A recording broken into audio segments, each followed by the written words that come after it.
And so a lot of folks will go to wine country and they'll have that sense of intimidation, like, I don't belong here. This is not for me, it's for others. I wanted a space that was for everybody, that everybody was welcome.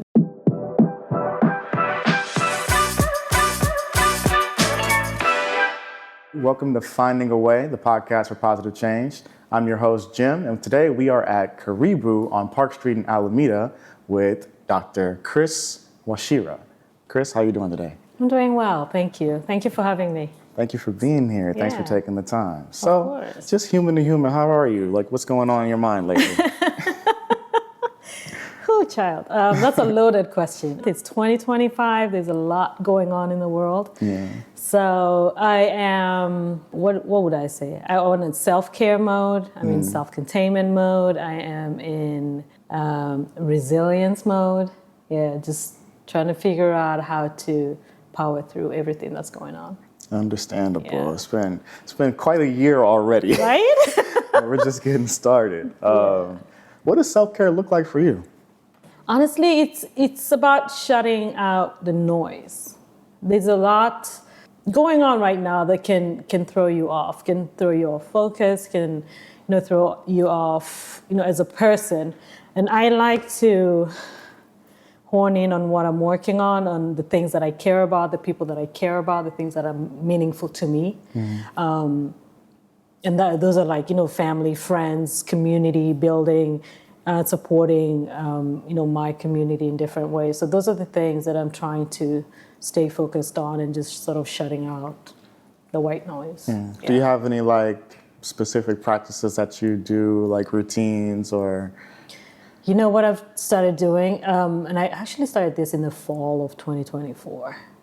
I get up really early in the morning and I spend the first hour, so between 5 or 5:30 and 6:30 a.m. I pray, I meditate, and I listen to something that will enrich and fulfill my spirit, right? Because I tend to feel quite depleted by the end of the day. And so I like to start my day by sort of nourishing my spirit and nourishing myself. That's wonderful. And then that way I can charge through the day. Yeah. I've been noticing that as a theme. I've talked to a couple other people and they've mentioned similar things. So I'm starting to hear maybe I should be adopting this this early morning moment of solitude. Yeah, there's something to, because the traffic's not rolling, there's not noise, my phone is not ringing, the emails haven't said landing in, and even if they have, I don't look at them until a certain time in the day. So just spending just committing and dedicating those first couple of silent hours to yourself. Right on. Yeah. So let's dive in a little bit about work. So tell us a little bit about what you're currently working on and maybe some things that you're excited about that are on the short-term horizon. So talking about work, I have to start from the very begingen, right? Because it's so tied up to who I am and all that good stuff. For sure. So I was born and raised in Kenya. Yes. Was raised by women. My dad passed away when I was very little. And so I grew up around my mother, my grandmother, and my aunties. I grew up with a certain affirmation of who I was as a person and as a woman, because these were very high achieving, very driven, very focused kind of women. And they're women who did not mince words. They kind of told it like it is. And so I grew up, just recognizing that as a way of being. So what you see is what you get. What you hear from me is exactly what I'm thinking and how I'm feeling. And I immigrated to the States in 1998. Arrived here as a woman and discovered I was Black. I wasn't Black until I got here. And then I learned there were all these limitations that was certainly ascribed to me just based on the color of my skin. And that was an experience I'd never had before. And so that in of itself was a struggle and a level of cognitive dissonance, because the world and the environment around me was telling me I was a certain way, and I knew I wasn't that way. And so I had to reaffirm myself and rebuild myself, fight through all this negativity in a space that was not familiar to me, in a space that I didn't have the tool set or the resources to navigate. So that in of itself was a huge challenge. Was there a particular moment that you can kind of remember where you had that realization, things are different here, I'm not just a woman, I am actually being perceived because of my skin differently? Absolutely. The one thing that jumps at me that stands out to me was I started college in the States at my junior college, community college in Alameda. So Shout out to Koa. There you go. Shout out to Koa. But that was my very first experience of being different. And being different not because I was a woman, because I was already used to that, right? Growing up in Kenya, but being different because I was Black. I was really great. I've always been great in sciences and math. But I had my college advisor with trying to figure out, 4-year colleges to go to transfer to. And my advisor was trying to direct me towards cosmetology because the way he explained it to me, it was going to be an easier route for me. And I didn't understand what he meant by that. And until it was explained to me, is because it's a lot easier for Black women, Black girls to build a career in cosmetology or in hair and makeup, than in the sciences. And I distinctly remember going home from school and having a conversation with my mom and breaking down, not understanding why he couldn't see that I was great in the sciences, and I really wanted to go into the healthcare field. So that for me was one incident that stands out. That's terrible. Yeah. Well, enough of that nonsense. He was obviously wrong. But shout out to my mom, though. Shout out to my mom, because she's like, no, this is who you are. This is what you're great at this, and this is the route, this is the avenue you're gonna take, and yeah. So what kind of led you down that path of like wanting to get into healthcare and the sciences? Because of the women that raised me. So my grandmother and my grandaunt were what was considered, in today's career path, it would be a nurse practitioner. My grandmother was a pediatric nurse practitioner, and my grandaunt, my grandmother's sister, was a nurse practitioner, so an adult nurse practitioner. My mother was a nurse educator and a midwife. And so I grew up around healthcare. And my uncle was a physician. I had, the conversations, like at holiday parties and everything, were always about, such and healthcare this and disease that and whatever. So I was very familiar with that. And I think when I landed here and not knowing the system, I did gravitate to what was familiar to me and what was comfortable. Because initially, if you had asked me that question in Kenya, I would have said no. I didn't want to go into healthcare. What did you want to do? I was a flight attendant. I wanted to travel. I wanted to see the world. Right? So I wanted to do something completely different. But getting here and just trying to rediscover yourself, and so I just sort of gravitated to what was comfortable and familiar to me, and I built a career in healthcare. Right on. Yeah. So let's keep going. Let's go on this journey. So you leave Koa and you go to your 4-year. Right, San Francisco State. And you studied? I went to nursing school. Nursing school, okay.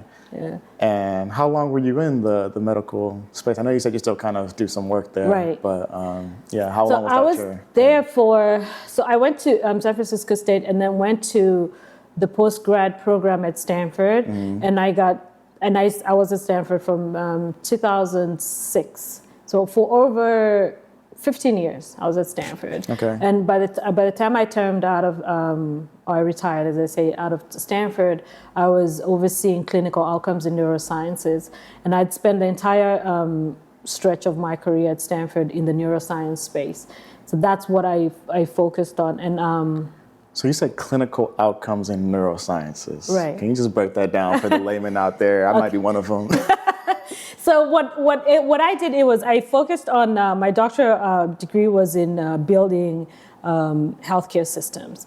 And it was, I focused on improvement science as my methodology. And it's an applied science that looks at systems and processes. It identifies gaps on how to optimize an outcome, how to make something the best of itself, right? So I would work with clinicians, whether it's nurses or neurologists or neurosurgeons, to help them provide the most optimal service to their patients. Right? Make sure when the patient came in, we give them the best care and they transitioned out of the hospital at their most optimal. So that was my my specialty. Yeah. So that is a real doctor. This is not Dr. Pepper. This is not for fun. Very serious neuroscience. Wake up, people. And just to let you know, we're sipping on a Dr. Chris right here. Can you tell us a little bit about that? Well, So this is the best of my babies. So Wachira Wines is my homage to my heritage in a sense, because it came about from a very selfish background. I love Kenyan food. My mother made this, she still does. She makes incredible lamb stews and all kinds of, like when we have family dinners on Sundays, she makes these crazy lamb stews. And I always wanted to bring a wine home to complement the food she was serving. And Kenyan food is flavorful. It gives main character energy, as the kids would say today, right? So it wants to be the centerpiece of a table. And the wines that I brought home, a lot of the Californian wines want to be centerpieces too. So you have that clash on the table. So I needed to have a wine that was easy to drink, that was so balanced, that would complement the flavor profile of the food. And I figured, I was, working at identifying gaps and creating solutions in gaps. So I was like, hey, this is a gap in the wine space. My Kenyan palate is not reflected.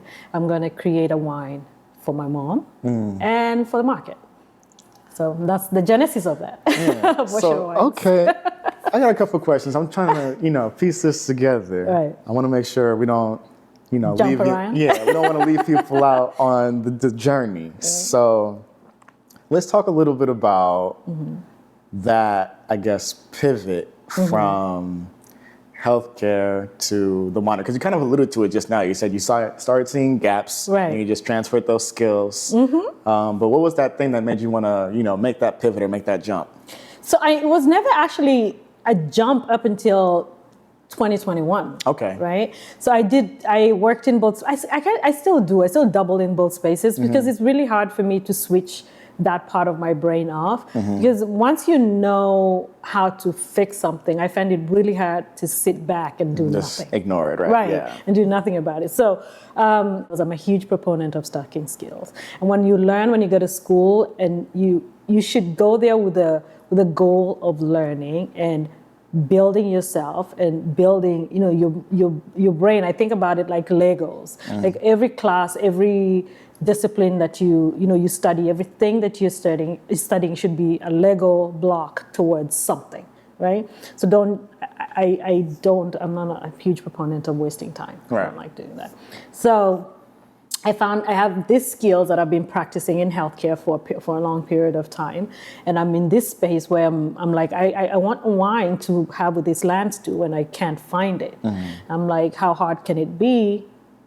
That was that's another conversation for us, like a whole segment. Right. But so I was like, you know what, I'll create something. So I started playing around with, first it was just blending wines, right? Like I'd get this wine from here and another wine from there, and I'll blend it until I got the flavor profile that was ideal, that really allowed my food to shine, but it was also flavorful, so that it complemented, right?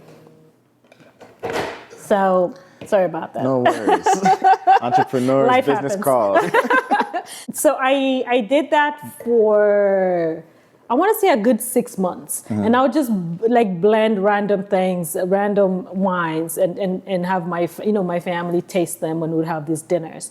And then I found a winemaker in Richmond here in the East Bay who owns this space, his crafting space. And I started, I'd visit wineries and do the tastings, and some winemakers would allow us behind the scenes to kind of see the taste from the barrel and talk to us about the aging of the wine, the process of crafting wine and all that good stuff. And the more I learned about it, the more fascinating it became. So I became sort of semi-obsessed with the science of wine because I could taste. I would go to, for example, our friend Kevin in Richmond. I would taste his Cabernet, and I would go to Napa and taste another Cabernet, and it would be so different. And the grape was identical. The grape was from the same region, right? The only thing that was so different for one was the style of the winemaker, and how they aged, and the sort of the barreling that they used, and all those little things that make the wines very nuanced to a specific brand. So I just became obsessed with that. So between the very selfish notion of trying to pair with Kenyan food and the science of wine, I just got hooked. Yeah. Right on. So what was that process like for trying to create your first wine? I know you said you wanted to have something to go with that lamb stew. So what was the wine? How long did that take? And Were you satisfied with the first, I guess, Nope. final iteration? Not at all. So the first pass, my very first crafting was a very small, container. The very first crafting, it never made it to market, to be honest with you. We just tested it, as a family, and I had some friends come over for different dinners at the house, and they got to tasting it. So that very first pass never made it to market. But then I got to refine my palate, and I got to refine my flavor profile. And then we started doing pop-up events in Jack London Square. Okay. Back in the day, pre-pandemic, there was a lot going on at Jack London Square. Right? It was so much fun downtown. So we do all these pop-ups, and folks would always have these lines at our booths. And I remember telling my husband, I'm like, I think we have something here. I think we definitely have something. We can take it to market. So yeah, fast forward, here we are. Yeah. So was it a cab? Was it a? So the very first one, the one that paired with the lamb stew was a cab. Then I had a Moscato, which I then transitioned into a Muscat. I refined it into a Muscat, and I had a sparkling white. What's the difference between a Moscato and a Muscat? To be honest with you, it's just where the grapes come from. The way I tell my story is my Muscat is not a Moscato because it's very subtly sweet because it has some acidity to it, which pulls it away from being syrupy to where it's only like a dessert wine. Our Muscat does really well with like spicy food. So if you think about Jamaican jerk chicken, Indian food, Thai, like Burmese, like very spicy foods, and a lot of like West African foods as well. It pairs very well with that. So so I refined, I kind of changed it because the very first one was kind of, it was syrupy. It was too sweet. Yeah. Okay, so I feel like we've got a decent understanding of the journey to now. What's going on right now? How are you feeling about, this beautiful space that we're in and where things are at with the business, and just what are you focused on right now? Well, Wachira Wines was the first vertical. So the Wachira group right now has 3 different verticals in it. The Wachira one, I always say that was purely selfish. That was about me, nobody else. Every subsequent vertical after that has been to fulfill a need that I recognized in the community. When I came in as a winemaker, one being from a very unconventional background, the wine industry did not embrace me. And then I was also a woman and I was Black. Black winemakers are 0.1% of a multi-billion-dollar industry. 0.1%. And so I came into a space that had a lot of inequity in it. And so it was a struggle, one, to get my wines even recognized, in the space, but also to get them on shelves. And so the very next vertical that we created was a distribution company. And that was to, one, get our wines on shelves, but 2, to also help other makers like ourselves, who a lot of them tended to be women, and a lot of them tended to be minorities. And we didn't come from wealth. So a lot of us worked 2 jobs to start our companies. And we also did not create like huge amounts of inventory. Right. We had, like for some people make as little as 50 cases for every pass. So those kinds of wines were having a hard time making it to market. And so we wanted to represent that kind of crafter because a lot of these products are really excellent. Yeah. They're just, this is just not equitable in the space. So that's what our distribution company did. It was to address that need in that market. And then this space came about because we would do pop-ups and we would run into people. They'll be like, okay, you guys are here, but I have my cousin visiting from, Alabama next weekend. Where can I bring her or him to taste your wine? And we didn't have a location, right? Because it was all pop-ups. So we wanted a home. We wanted a home for Wachira, but we also wanted to make that home open to everybody else. Yeah. And that's why the lounge is called Karibu. Karibu means welcome in Swahili. Oh. So we wanted to create a space that was welcoming to other crafters, and we wanted to create a space that would invite the community in to enjoy and partake of these beverages. That was, so I in my opinion, are very, very well done by a lot of different crafters, and we do serve wine and beer. Then we also wanted to invite the community to be themselves. Because the one thing I don't subscribe to Napa traditions. In my style of crafting, my wines are very different. Like my Cabernet is very light compared to a typical Californian Cabernet. Again, because I craft to my palate and I stay as authentic to myself. My wines are often considered more European style than American style because they just tend to be very well balanced, very light. Yeah. But I also wanted a space that was counter wine culture in the sense that if you are a novice in the wine space, you could come in here and be yourself. I never tell folks what notes to expect in a wine, for example. Like a lot of times when you go to wine tastings, the sommelier or the person behind the counter will tell you, you should expect, notes of boysenberry or I don't know, raspberry or whatever. But if you've never tasted a boysenberry in your life, you will never pick that note. And so a lot of folks will go to wine country and they'll have that sense of intimidation, like I don't belong here. This is not for me, it's for others. I wanted a space that was for everybody, that everybody was welcome. Because when I started this journey, I didn't have those reference points. I grew up in Kenya. I didn't grow up around wine or vineyards. So my reference points were very different. Yeah. So what was it that had you gravitate to wine? I know like you always wanted to like make that perfect match for the lamb stew, and that was kind of like the spark, but you said, you didn't really grow up around that in your, in your upbringing. So what was that kind of, I guess, magnetic pull about wine?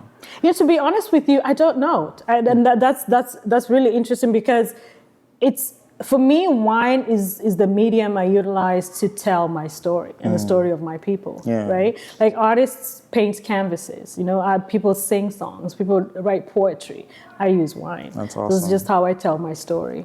I love that. Yeah.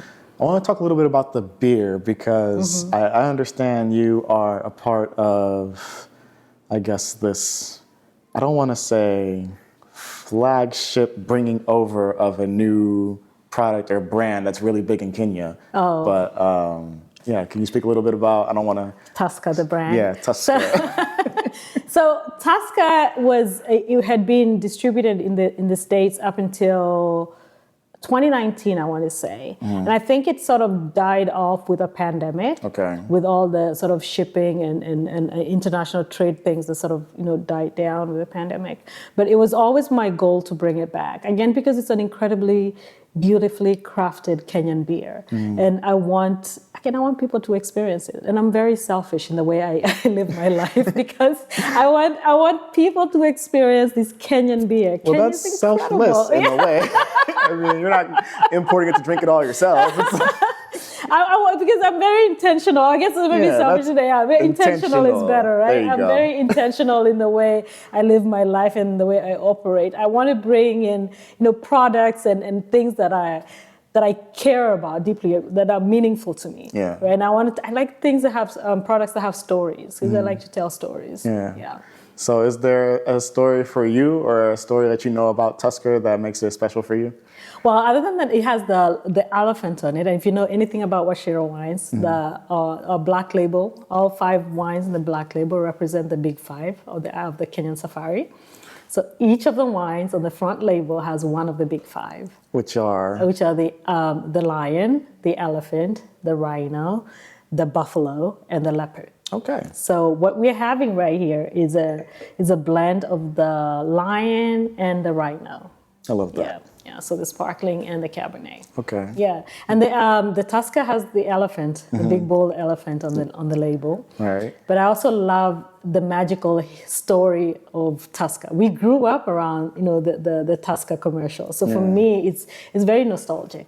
When I think about home and the commercials that played on the TV right before the evening news or after the evening news, it was that Tasca commercial. It's its sense of the joy of the Tasca truck running, driving down the village pathway and the little kids chasing after it, whatever. Like that nostalgia is what makes me want to bring it and share it with people. That's awesome. Yeah. I would love to see a Tusker commercial, actually. YouTube.com. Okay. No, I mean like one for the States. Like for the States? Yeah. Oh, we're working on that. Yeah. I have a certain gentleman I know who was great in creating marketing and commercials. His name is Mike Wangoho. So, that guy. Yeah, that guy. Right on. You've talked a little bit about it. I don't want to put words in your mouth, but I think I know where you might go with it. What would you say is the impact that you want to have with the work that you're doing? And since you are, a multifaceted person, I'm going to ask you that about both in the healthcare space and in the wine space. I think my biggest impact would be to shift mindsets and to build community. And shifting mindset for me is paramount, because as an immigrant, when you come into this country or into any space or any community that you're not familiar with, where the resources are not as evident to you, you struggle to rebuild yourself, and you may be forced down a singular path because that's what everybody else is doing. But I wanted to show the young immigrant girl that there's so much more, right, than just one way of being, right? Like you can take this route and you can build an incredible career in healthcare, and you can attain to the highest level. And then you can, and it's okay. And if you decide to pivot and start afresh in something totally different, go for it, do it, right? Like we only have this one life, right? And so that for me is the biggest thing. And to be able to demonstrate, especially to young girls and women, that it is possible, it's achievable. This industry is so challenging. It is so challenging as a woman. And then to add the complexity of the color, right, of being a Black woman in that, and then you're an immigrant, and so it is such a challenging, such a difficult industry to be in. If you come into it thinking it's going to be 25-second microwavable, you're going to be in for a shock. Right. It's a 7-course meal, and you need to sit through every single course, right? So for me, it's about shifting mindsets and having, helping, others see themselves reflected in me, especially young girls. The other thing, second, will be building community and building, safe spaces where we can exist and we can coexist and we can celebrate each other's excellence and we can lift each other up and we can pull each other, up and build each other. Yeah. I mean, and there's so much more strength in us being togetherness than individuality. So 100%. Yeah. What are some, events that you do in the space to kind of, curate that space for community? Do you have recurring events, or is it more so just organically letting people come to the space? No, we have a lot of programming. We have, we host community events. We host, we just had local Democratic Party delegates. We just hosted them this past week. We had an all-star weekend where we hosted the National Association of Black Journalists. We have a lot of those sort of community-centric events that introduce Alameda to our people and the excellence of our people. And we're also allowing, our people a safe space to socialize. We have music, live jazz on the weekends. We have, spoken word, every month. Yeah. Different things, different programming like that. We have art shows. Every now and then we'll feature an artist. We'll give them the walls. That's why we have the little spaces on the wall. We'll have them come and showcase their art, and they'll use the space as their art gallery for the month. Yeah. Right on. So very active. Very, very active programming. Yeah. 100%. You also mentioned, just some of the challenges that you kind of deal with being a woman in the space. What would you say is the toughest part about doing the work that you do? I think it's the consistent need to prove yourself, right? Because resources are limited. There's a lot we don't even know that we need to know, right? And again, because the resources are so limited, the industry tends to pit us against each other. There's enough space for only one of you, because there's only this much that we can give. Funding, resources like funding and having your name recognized by the industry, because there are those gatekeepers of the industry who say, you're qualified versus you're not, Yeah. right? So those are some of the challenges. Yeah. Have there been any breakthrough wins that you feel like you want to highlight, or? Absolutely. Yeah. Absolutely. In 2022, we finally put the wines in competitions. I started crafting in 2015, and it took me about 7 years to finally put them in a competition. And we won 33 medals across the Big Five. Right? So that for me was like, okay, we are, credible. Yeah. We're in the market, right? We're doing something right. And then, Wine Enthusiast magazine, which is, one of the big three in the wine space, named me one of the top 40 tastemakers in 23, which was great. Yeah. And then last year, we got to serve our wines at the State Department. Yeah. Vice President Kamala Harris was hosting the president of Kenya, and Wow. we served our wine. That is How a incredible big deal. was That is awesome. I'm just trying to piece together a little information I know. I was like, those are 3 accomplishments way beyond. Right? So if you think about it, when I sit back and I think about, and that's why for me, I'm really big on the mindset shift. If you think about the little girl who grew up in the highlands of Kenya, who had no background in winemaking, and for us to be in this position today, it's mind-blowing. Yeah. And when folks say, dream and I'm like dreaming technicolor, because this is a dream I could have never dreamed. Yeah. Walking in the streets of Nairobi, this is a dream I would have never dreamt. So It's amazing. dreaming technicolor. And color outside the margins. Dream big and go beyond it. I love it. Cheers to that. Right, cheers.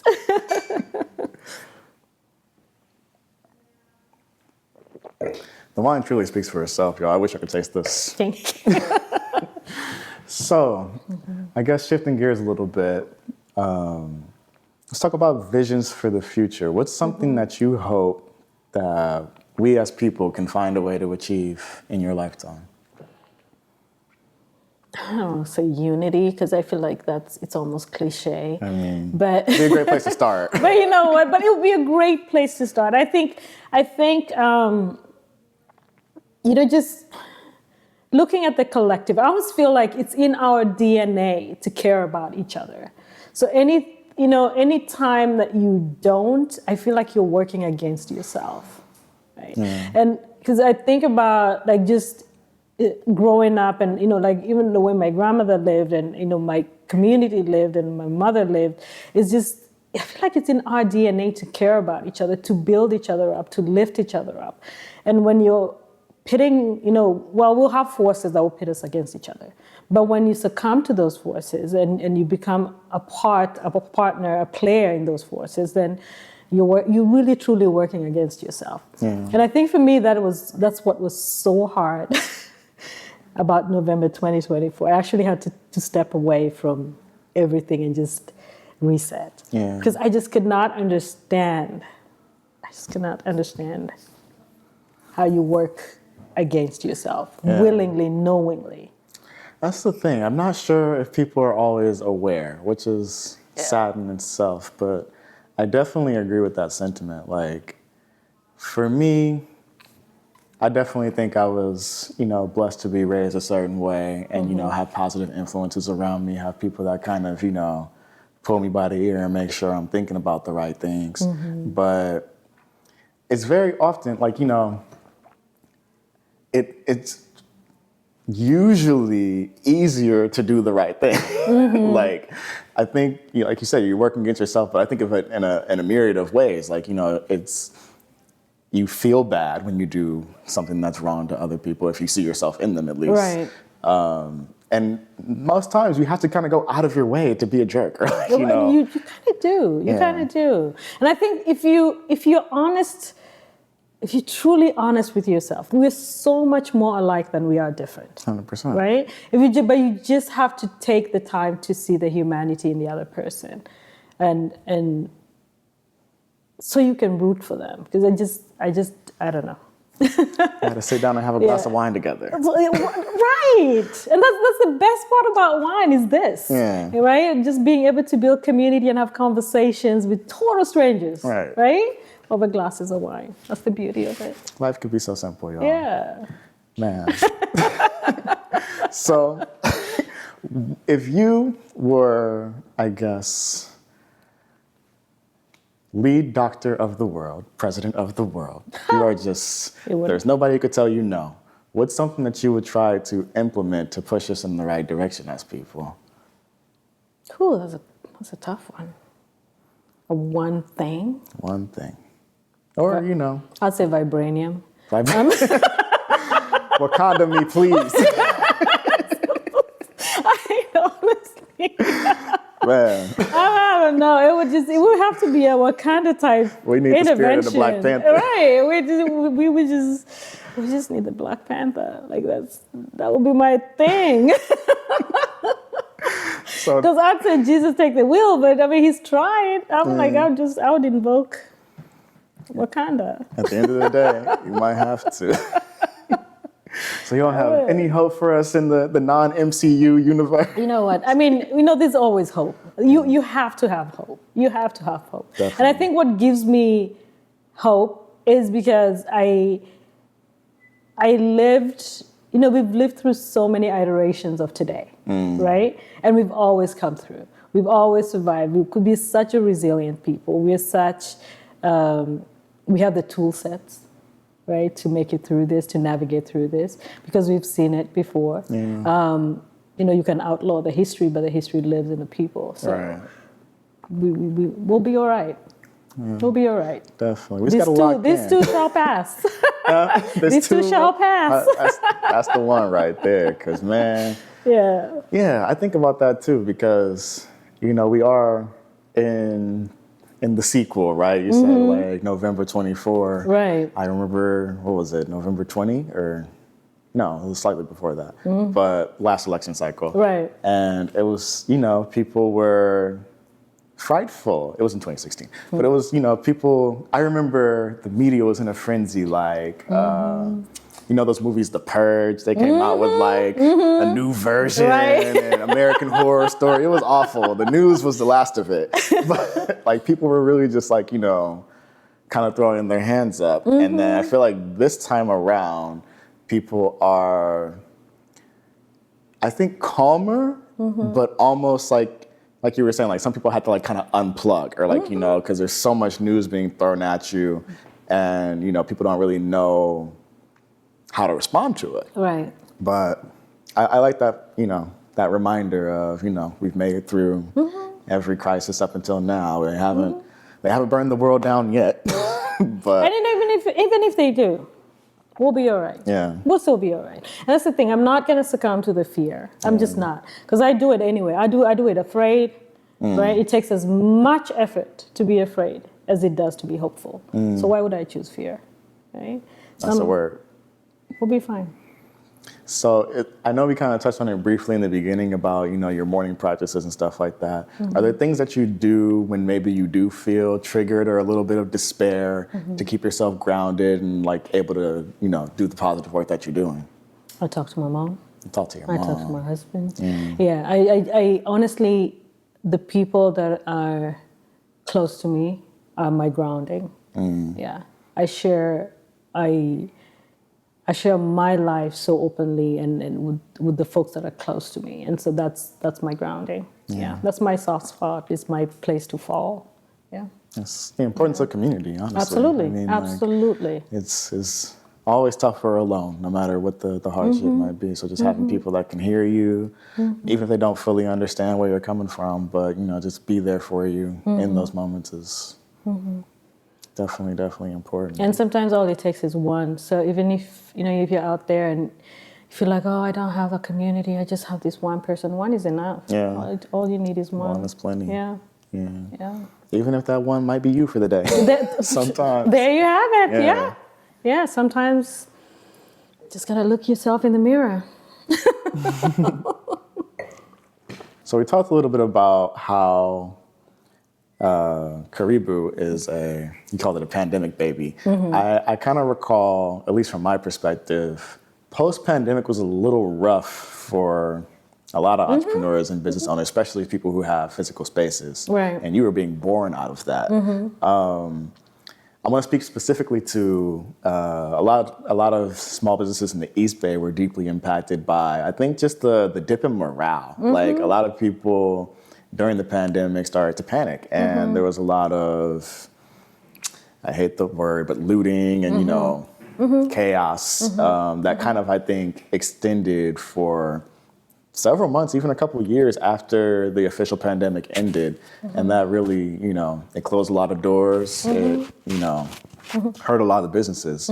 What's something that you think, or something that you've observed that has, helped kind of right the ship when it comes to, that lack of morale and, hurting small businesses? There's been a rallying, for what it's worth, sort of some intentional rallying from community and community organizers to support businesses. And so you'll find chambers, for example, like the Oakland African American Chamber of Commerce, being very intentional about supporting, whether it's providing grants or some kind of funding for small businesses to help them thrive and keep their doors open, their lights on. And then you'll find an organization like Visit Oakland, for example, that would go around the country and speak to what's great about say, for example, the city of Oakland in the East Bay, and try to drive traffic and have that tourist traffic into the city. And also having, certain recognitions, like I have a good friend, Chef Nelson, who was on, it's a show called, I can't think of it right now. Top Chef. Okay. Yeah. And he was one of the contenders on that, and he brought a lot of visibility. Yeah, positive press. Right, very positive press and visibility to the restaurant scene in Oakland. Wow. And then so it's little things like those that are very intentional. And then I think Oakland was named one of the world top, I think it's top 3 top or something. Cities or food something cities like that. in the country. That was huge. So I mean, things like that are just awesome in terms of driving foot traffic and creating that positivity. Definitely. So again, when the community might be feeling beat down, just having those little snippets of positive energy being sprinkled down your way, it helps. Definitely. Yeah. I also think to that point that All-Star was actually a really positive boost for a lot of businesses. Yeah. I know a lot of people were nervous about traffic and the BIP Olympics, as they were going to call it. Like, people were a little nervous about going outside, but I think I didn't hear any crazy news and stuff like that. Most reviews have actually been really positive about just people kind of holding it down, right? Securing that bag for the Bay Area. So that was really nice to see. Yeah, it was a great weekend. Yeah. It was a really great weekend. Yeah, it helped a lot. So kind of using, I guess, that weekend as a launch pad, what's something that you are most excited about for, what's coming up for you? I think, again, looking at the 3 different verticals, for this, like Karibu, for example, is continuing to be, that pillar in the community, that, that watering hole for ideas, for communing, for just positivity and gathering and, just being that sort of inspirational space. For the distribution companies, being able to fold in more products and more crafters, and being able to take that on a national level and put those these brands on national platforms, shelves across the country. Wachira Wines. We have something in the pipe that I can't speak to, but that would be really great. No sneak peeks. We can't get an exclusive. It's okay. You'll have to come back for the exclusive. Fair enough. I'll definitely be back. So yeah. But I mean, I'm excited. I think again, to just shutting out the white noise, because if you listen to everything that's out there, it's telling us how we can't this and you can't that and you're not this and you're not the other, and you just have to shut it out. You really do have to shut it down, and so you can stay focused and keep driving and growing and thriving. Keep moving forward. Absolutely. So is it a red? Is it a white? No hints? A little bit of in between. We'll see. Okay. Definitely something to look forward to. Yeah. All right, let's have a little fun. Okay. Do you have a favorite wine? I do. It's in your glass. Dr. Chris, I gotta come check this out, man. I'm serious. Yeah. This is something different. My two favorite And when babies. it comes, I hope we get a little insect clip for you. Mike gonna do something special, but when it comes, it's separated, so it does a little blend as you drink it. It has that little ombre. You know, undeniable. It's all in the drama. Okay. What would you say is the biggest analogy or overlap that you found between neuroscience and wine? That's a great question. I think it's in how you interpret or perceive flavor profiles on your palate. Because I think there's a notion that the magic, the fruit, the flavors are in the glass, whereas they're not. They're really on your palate. Because if you think about it, if you stub your toe, the pain is not, if you hit your toe on this table, the pain is not in the table, right? The pain is a neuro reaction, right? So the same thing with the flavor profiles. And that's why I don't tell people what to expect in my wine, because I want you to receive it. Yeah. I want you to taste it, to have that reference point that is triggered by your brain from something that you'd had before, whether it be a fruit, whether it be a dish, whether it be a smell of a scene, a place you've traveled to, positive, negative, or whatever it is. I need that neurochemistry to happen in your brain. The beauty is in the eye of the beholder. Absolutely. Or in this case, it's in the palate of the beholder. There you go. Yeah. I love that. Yeah. Okay. Is there anything, before we let you go, that you feel like you just want to make sure people know? Where you can find us. So our wines will be on wachirawines.com. That's our e-commerce platform. If you're in the San Francisco Bay Area or your destination, you're from outside the state and you want to fly in, for an experience in the Bay Area, you come to Karibu. We are on Park Street in Alameda, 1419 Park Street, and come and take a wine safari. I'll take you. We don't call them wine tastings. We call them wine safaris. I love that. Yeah. And are you guys available in any other channels? We are. So different products are available in different spaces. So the Wachira Wines is in a lot of different retailers across the country. Tasca Beer is right now is currently available in all Total Wines and More across the country.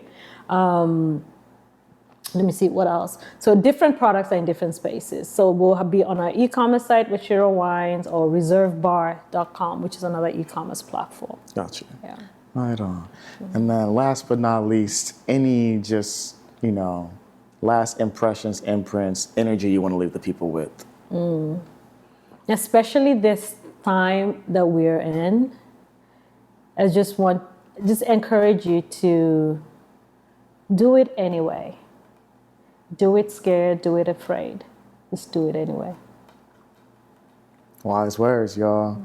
And definitely do it. And come check out Karibu on Park Street. Check out Wachira Wines wherever you can find them, because y'all need a Dr. Chris in your life. I'll tell you that much. Doctor, it's been a pleasure. Thank you so much. Thank you so much. Cheers. Cheers. Thank you. Cheers.